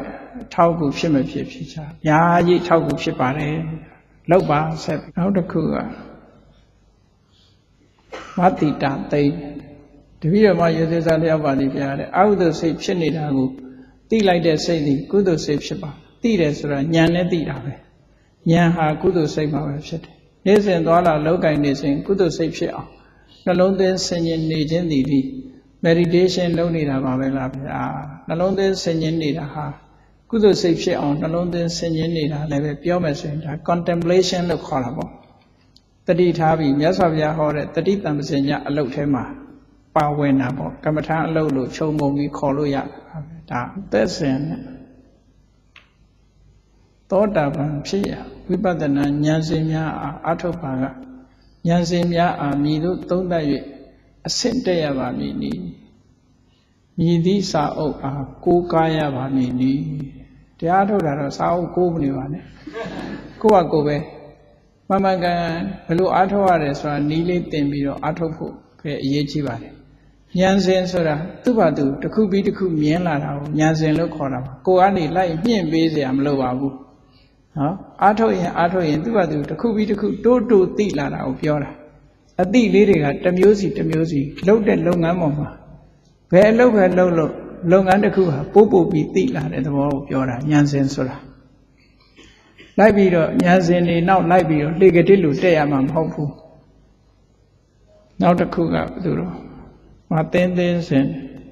တပည့်တော်မှာယေသေစာလျောက်ထားပါသည်တာမန်လူပုဂ္ဂိုလ်တယောက်အတွက်နိဗ္ဗာန်ရောက်ဖို့ဘယ်လောက်ကြာအောင်အားထုတ်ရပါသလဲဖျားတယ်တရားစစ်တရားမှန်ကိုဘယ်လိုနည်းဖြင့်ရှာဖွေသိရှိနိုင်ပါသလဲဖျားတယ်တာမန်ပုဂ္ဂိုလ်တွေကတော့ဒီဘဝကိုရွှေချွန်အားထုတ်လို့ရှိရင်မြတ်စွာဘုရားဟောတာဒီဘဝတည်းမဲ့တေကံဤအချိန်ကြာလို့ရှိရင် promotion ဖြစ်ပြီးတော့သောတာပန်တရားသူတရားမြတ်ရနိုင်တယ်တဲ့တေကံဤဆိုရင်လူကကြောက်လန့်ပြီးတော့ပိုကြိုးစားတယ်အဲ့ဒီမှာလည်းဖြစ်နိုင်တယ်တစ်ချိန်မဖြစ်ဘူးဆိုရင်နတ်ဖြစ်တဲ့အခါမှာအရိယာနတ်သားတွေတရားဟောတာနာပြီးဒုတိယဘဝမှာဖြစ်နိုင်တယ်အကယ်၍အဲ့ဒါလွဲချော်သွားလည်းပဲနောက်ဘုရားပွင့်တဲ့အခါမှာဖြစ်နိုင်တယ်လို့ဒီလိုဟောပါတယ်အဲ့ဒါနဲ့ပတ်သက်ပြီးတော့ဒီဘဝမှာကြိုးစားအားထုတ်နေတဲ့ပုဂ္ဂိုလ်ကတေကံဤမှာဖြစ်နိုင်တယ်ဒါလည်းတရားအမြဲတမ်းအားထုတ်နေတဲ့ပုဂ္ဂိုလ်ပြောတာနော်တေပြီးဒီချားမဲ့နိုင်နတ်ပြည်ရောက်လို့ရှိရင်လေတရားနာရင်ဖြစ်သွားနိုင်ပါတယ်တဲ့don't worry လို့နောက်တစ်ခုကပါတော့တပည့်တော်ကိုဝမရှိပဲဝိလောက်ထားတာလည်းမသိတပည့်တော်ယောသေစာမေးလျောက်ပါသည်ဗျာတဲ့မစ္စည်းမနေကေမူလပဏ္ဏတပါဠိတော်မူလပရိယာယဝဲမူလပရိယာယသုတ်တော်ကိုအကျယ်ချက်ပြီးရှင်းလင်းဟောပြရေးသားထားတဲ့ဆရာတော်တစ်ပါးရဲ့တရားတော်သို့မဟုတ်စာအုပ်ရှိမရှိသိလို့ပါသည်တဲ့မူရင်းအတိုင်းပါဠိတော်မြန်မာပြန်ဖတ်ကြည့်တဲ့အခါမှာလွယ်ကူနားမလည်နိုင်တာကိုတွေ့ရပါတယ်တဲ့အဲ့ဒီသုတ်ကဘုရားကနားမလည်အောင်ဟောထားတာတကယ်နားမလည်အောင်ဟောထားတာတကယ်လို့လောလောဆယ်အချိန်ထိဘယ်ဆရာတော်မှအကျယ်ချက်ဟောပြရှင်းလင်းတာမရှိသေးဘူးဆိုရင်ဆရာတော်ဘုရားကြီးအနေနဲ့ဖြစ်နိုင်ရင်တပည့်တော်များလွယ်ကူနားလည်မှတ်သားနိုင်အောင်ရှင်းလင်းဟောကြားချီးမြှင့်တော်မူပါရာယောတိစာလျောက်ထားပါသည်ဘုရားဆိုအဲ့ဒီတုတ်က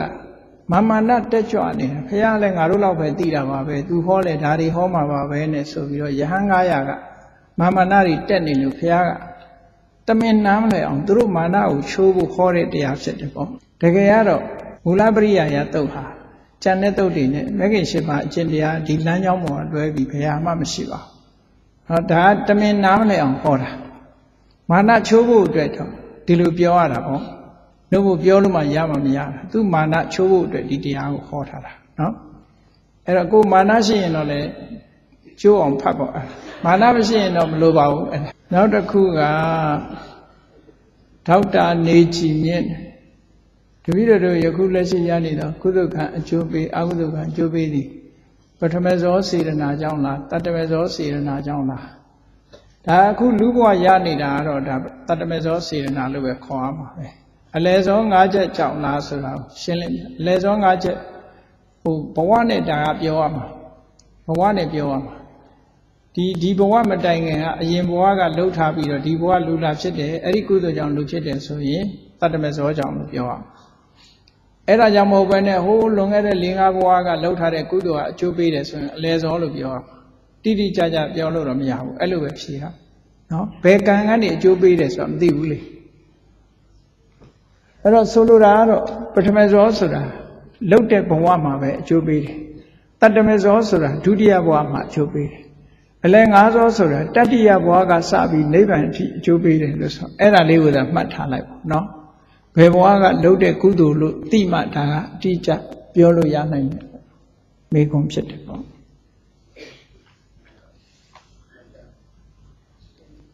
အောက်ကံတိခဏီနာမရူပံအညမညာသဟဇာတပစ္စေနပစ္စယောတဲ့ပဋ္ဌာန်းရူပိနောဓမ္မအရူပိနဓမ္မနံကိဉ္စိကာလေသဟဇာတပစ္စေနပစ္စယောကိဉ္စိကာလေ နာသဟဇာတပစ္စေနပစ္စယောထိုစာနှစ်ချောင်းအားကွဲကွဲပြားပြားသိရပါလို့သိလိုပါ၏ဗျာကိဉ္စိကာလေဆိုသည်မှာမြည်သည့်ကာလကိုဆိုပါသည်နိကိဉ္စိကာလေဆိုတာမြည်သည့်ကာလကိုဆိုလိုပါသည်နိဗျာတဲ့ဒါကတော့ဟိုပဋ္ဌာန်းလေးလာတဲ့ပုဂ္ဂိုလ်ဟာတရားကဟိုခက်တဲ့ဟာမဟုတ်ဘူးเนาะရူပိနောဓမ္မအရူပိနံကိဉ္စိကာလေသဟဇာတပစ္စေနပစ္စယောဆိုတာကလလရေချီတည်တဲ့အချိန်ပါဆိုလို့ရှိရင်ယုတ်နဲ့နံနဲ့အတူတူလာတာလေတူတူလာတာအဲ့ဒါလို့တူတူလာတဲ့အချိန်မှာပရိသေတိအခါမှာဆိုရင်သဟဇာတတတ္တိနဲ့ခြေစုပ်ပြုတယ်ကြံတဲ့ပရိသေတိနောက်ပိုင်းအခါတွေကြရင်သဟဇာတနဲ့ခြေစုပ်မပြုဘူးလို့ဆိုလိုတယ်စပြီးပေါ်တဲ့အချိန်မှာတူတူပေါ်လို့ဘွန်းတူခဲ့တာအဲ့ဒီအချိန်မှာရုပ်တရားနဲ့နံတရားကဘွန်းတူခဲ့တာအဲ့ဒီအချိန်မှာဒါမို့သဟဇာတဆိုတာဘွန်းတူခဲ့တာအတူတူကမွေးလာကြနောက်ပိုင်းနေကြတော့ဘွန်းတူခဲ့တာမဖြစ်တော့ဘူးပေါ့သူမွေးတဲ့အချိန်ကတခုကိုမွေးတဲ့အချိန်ကတခုယုံတာအဲ့တော့ကိဉ္စိကာလေဆိုတာပရိသေတိအခါနောက်တစ်ခုကိဉ္စိကာလေဆိုတာပဝတ္တိအခါလို့ခေါ်တယ်ပရိသေတိအခါနဲ့ပဝတ္တိအခါ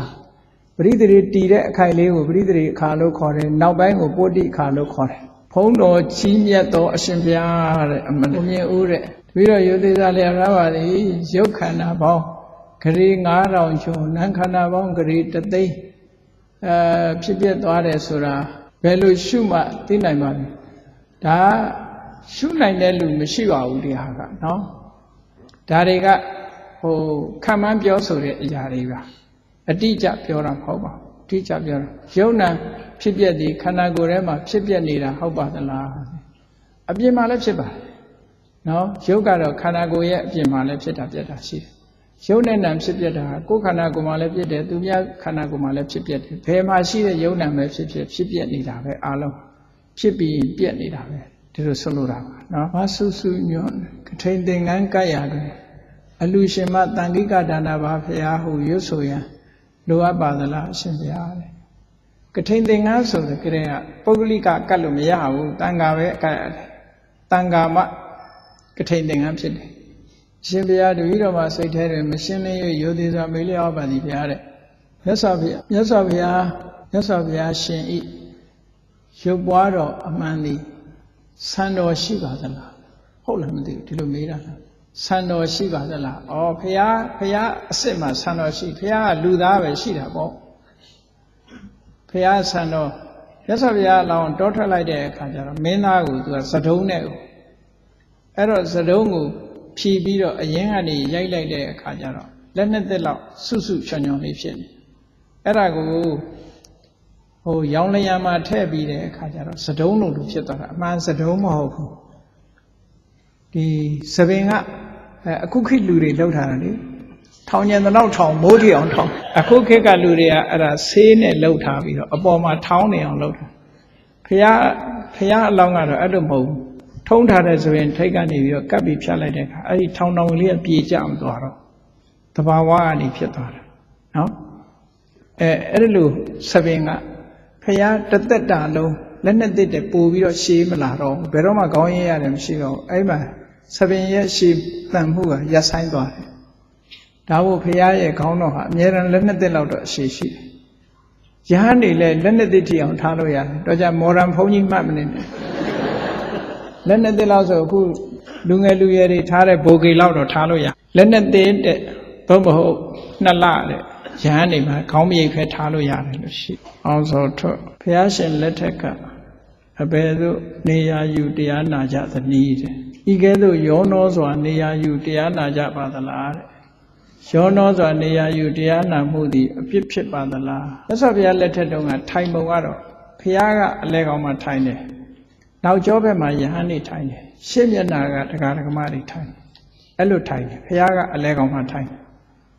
နောက်ကျောဘက်ကယဟန်နေထိုင်တယ်ရှေ့ဘက်ကတရားတွေနဲ့ထိုင်တယ်လူမျက်နှာချင်းဆိုင်ဖြစ်သွားတယ်ဘုရားကအလဲကောင်ဒါဘုရားရှိခက်ကထိုင်ပုံထိုင်နည်းပဲဒီအမျိုးသားမျိုးသမီးရောနောထိုင်တာတော့ထိုင်မှာပါပဲဒီလိုပါပဲခုခေတ်လိုပါဘုရားကအမြဲတမ်းအရှိဘက်ကိုမျက်နှာလှည့်ပြီးတော့ထိုင်လေးရှိတယ်ပေါ့ဒါစားထဲမှာမှတ်တမ်းတင်ထားတာလေးရှိတယ်ဒါရဲ့စားတွေကအရှိကြီးထားညမီအတိတ်ရှုနာကရှုတယ်ဝိပဿနာတရားထုတ်စဉ်ပထမပိုင်းအတိတ်ကိုလည်းရှုရသည်အနာဂတ်ကိုလည်းရှုရမည်ကိုမေးရှိပါသည်ဘုရားတဲ့ ဆရာတော်ဘုရားမနေ့ကအမေးဖြေစခန်းမှာဝိပဿနာတရားဟောအတိတ်ကိုရှုရမည်ဆိုသည်ကိုတပည့်တော်ကနားမလဲပါဗျာတဲ့တရားထိုင်နေလှုပ်သွားသည်ကိုလှုပ်ပြီးမှသိရပါသည်ရှုမှတ်ချိန်လှုပ်တယ်လို့သိမှချိန်နေလှုပ်ခြင်းသည်အတိတ်ဖြစ်သွားပြီဖြစ်ပြီးအတိတ်ကိုရှုရရောက်သည်လို့နာကြရဖို့ပါသည်အနာဂတ်ကိုရှုသည်ဆိုသည်ကိုဒီပို့ပြီးတော့ရှင်းလဲအောင်ပြင်ကြပေးပါရှုလို့ရတယ်ဒီဝိသုဒ္ဓိမက်ထဲမှာအဲ့ဒီလူတွေကိုဆယ်စုနှစ်နဲ့သွားတာရှိတယ်အဲ့ဒါကိုရှုရတယ်ငါတစ်နှစ်သားကနေ10နှစ်သားအထိရုပ်တည်နာနေရအခုမရှိတော့ဘူးလို့ရှုတာအတိတ်ဟာလားအဲ့ဒီလိုအဝေးတဲ့အတိတ်ကိုသာထားခုနတော့ကတော့ဒီစိတ်မပေါ်ခင်လေးဖြစ်တဲ့တရားမထိုင်ခင်ကဖြစ်လာတဲ့ယုံနာနေရလဲတရားထိုင်တဲ့အချိန်မှာမရှိတော့ဘူးလို့ရှုတာလဲအတိတ်ရှုတာပဲနော်ရှေးကဖြစ်သွားတဲ့စိတ်ကလေးကိုရှုလိုက်တာလဲအတိတ်ကိုရှုတယ်လို့ခေါ်တယ်ဟောအတိတ်ရှုတာဘယ်အချိန်မှာရှုတာတော့ဆိုသမထနာဉာဏ်ပိုင်းမှာအတိတ်ကိုလည်းရှုလို့ရတယ်အနာဂတ်ကိုလည်းရှုလို့ရတယ်ပစ္စုပန်ကိုလည်းရှုလို့ရတယ်ဖြစ်ဆဲကိုကြည့်တာမဟုတ်ဘူးဥရိယဗျာဉာဏ်ရောက်ရင်တော့ဖြစ်ဆဲကိုပဲသိတယ်အဲ့ဒါကြတော့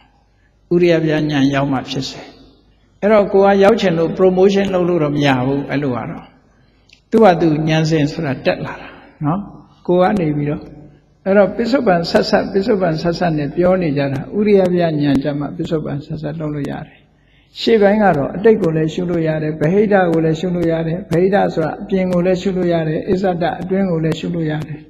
ကုံရှုလို့ရတယ်မရဘူးဆိုတာမရှိဘူးစာထဲမှာလည်းသေချာပါတယ်အဲ့ဒီဝိသုဒ္ဓိမက်ကိုဖတ်ကြည့်ပေါ့ဝိသုဒ္ဓိမက်မှာသမထနာဉာဏ်ကြတော့အတ္တနာဂတပစ္စုပန်နာဓမ္မနာနော်ဘာဝနာဒီသမထနေဉာဏ်လို့ဆိုတာနေ့လည်အတောင်တခါတရားကိုပြသေးတယ်ဟုတ်အဲ့လိုဆိုလို့တာနော်အတိတ်ဆိုတာဖြစ်ပြီးသွားတာမှန်သမျှဟုတ်အဝေးကြီးကအတိတ်ဖြစ်စေအနီးကအတိတ်ဖြစ်စေရှုလို့ရတယ်အတိတ်ရှုတာပဲသမထနာဉာဏ်ပိုင်းမှာဒါလည်းအရှိကြီးပဲဒီလိုသုံးဖို့ဆက်သံဃာနာတင်ခဲ့ရတယ်အိန္ဒိယနိုင်ငံမှာယဟန်သံဃာများလိပါဝင်ခဲ့ပါတော့ကြောင့်အိန္ဒိယနိုင်ငံမှာအယူဝါဒများလိရောနောပါဝင်နေသည်ဟုအချို့ပြောဆိုကြပါသည်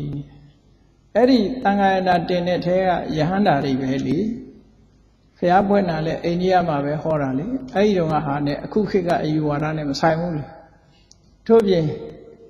ပါဠိဘာသာမှာလဲဖျားလက်ထက်ကမရှိပါတော့ကြောင်းဒါဘယ်သူကပြောတာလဲပိဋကတ်သုံးပုံလေဖျားဟောအတိအကျမဟုတ်ပဲအိန္ဒိယမှာအယူဆများပါဝင်နေသည်ဟုပြောဆိုကြပါသည်မယုံပါလေနဲ့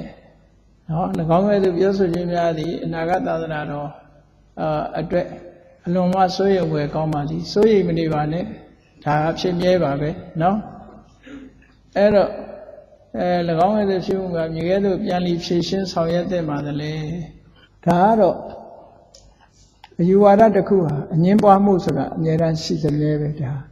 စိုးရိမ်စရာမလိုအားလုံးကို